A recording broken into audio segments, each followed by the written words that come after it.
Okay, so today we're in section 1.4. It's the last section of chapter 1. And you're going to see a lot of concepts coming into play that we have learned already, and then some that you have not learned. Okay? The first couple of terms, pay attention please. You should be looking up here, heads up. Okay? Is literal equation. That's something you actually saw on your review sheet because I forgot to take that off. I forgot it was from section 1.4. Is this concept of a literal equation.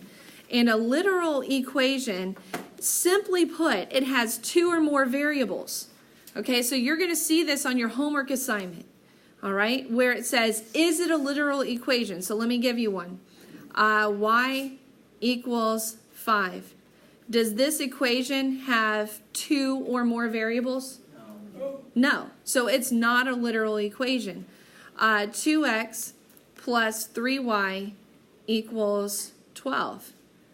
Does this have two or more variables? Yes. Then yes, it is a literal equation. What about 3a equals 15? No. Is that a literal equation? No. No. Okay, so do you guys understand the difference? Okay, so it might be helpful to write down an example of a literal equation. It has two or more variables in the equation. You have two homework problems like that. All you have to do is say yes or no and why. So here on the yes, I would say yes because 2x and 3y give me two variables, are two variables in the equation.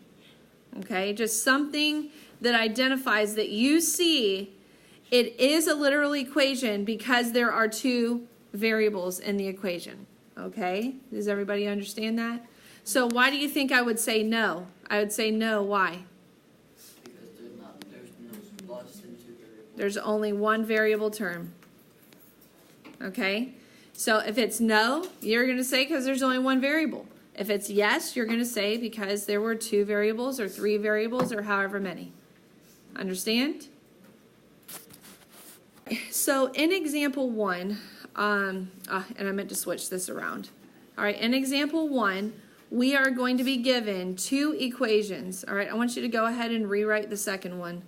Okay, I'm not going to do it backwards yet, just because I want to get some good practice in the same order. Okay, so let's look at the first equation. It says 2y plus 5x equals 6, and they want me to solve for y. Okay, so because they asked me to solve for y, I need to get everything else to the other side of the equation.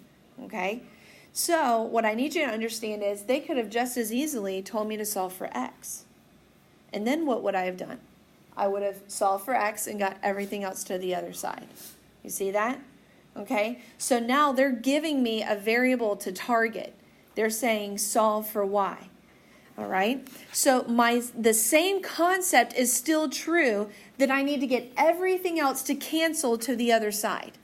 Okay, and what we've learned earlier in this chapter is we do our addition and subtraction first, right? Right? So if I need to solve for y, I need to get 5x to cancel to the other side. Does anybody remember how I could get 5x to cancel? I'm not solving for x. This is not division yet. All right, Allie, do you remember? Yes, I subtract the entire term. 5x minus 5x cancels. This is really important, guys.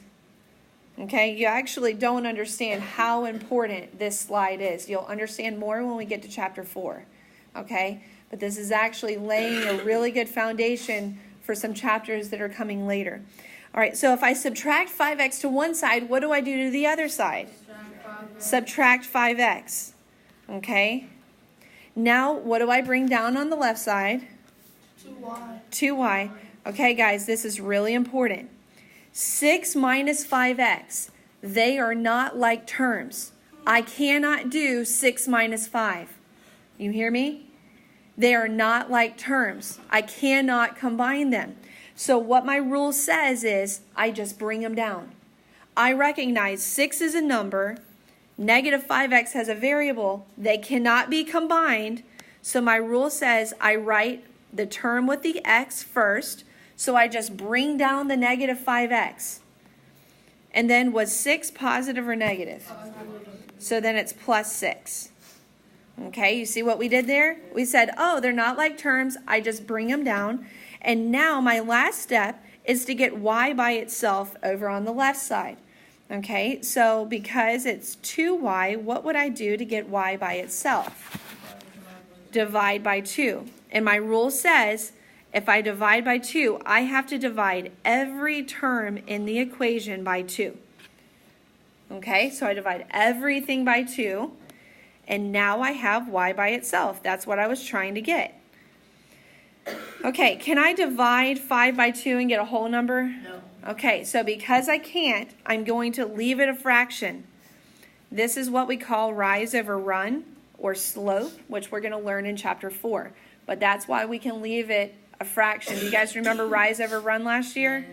Okay, this is our slope if we were going to graph this, okay, which we don't do until chapter 4, but that's why we can leave it a fraction. Can I do 6 divided by 2? Yes, what is it? 3.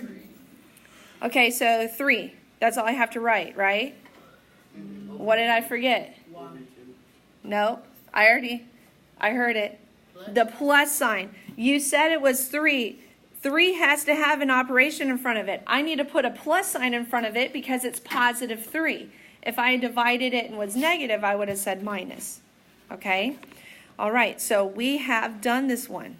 We're done. We rewrote the equation. We actually did not change it in value from the original, but we rewrote it to solve for y.